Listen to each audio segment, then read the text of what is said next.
has been interpreted either as an allegory to the relationship between God and Israel, or as an allegory to the relationship between God and the soul of the believer, the church, etc. And then we moved into the Middle Ages with Boccaccio's Decameron and traced how he uses the allegorical interpretations of the garden in the Song of Songs in the Middle Ages, the garden as the monastery, the garden as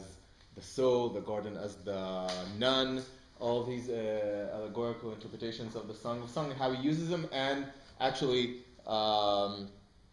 plays with them and returns them into their sexual, or what might be perceived as their sexual origins in the Song of Songs. So he actually builds some kind of ironic double-layered text in which, on the one hand, the garden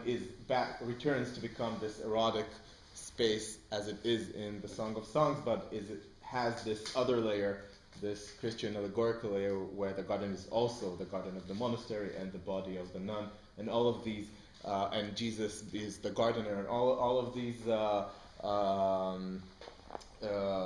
possible interpretations are all there in the story of Mazzetto, who pretends to be a mute gardener in order to penetrate the monastery. So this is basically where we're at. Today we'll move a bit forward into. Oh, actually, we'll begin with the Middle Ages, still in the 13th century, and talk a bit about the place of the Song of Songs in mystical interpretations.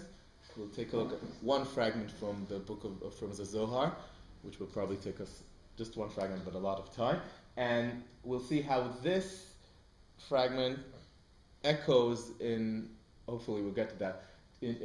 in modern Israeli poetry, in two poems of one Israeli poet, which will basically lead us to our next session, where we'll discuss the Song of Songs in modern Hebrew and Israeli literature. So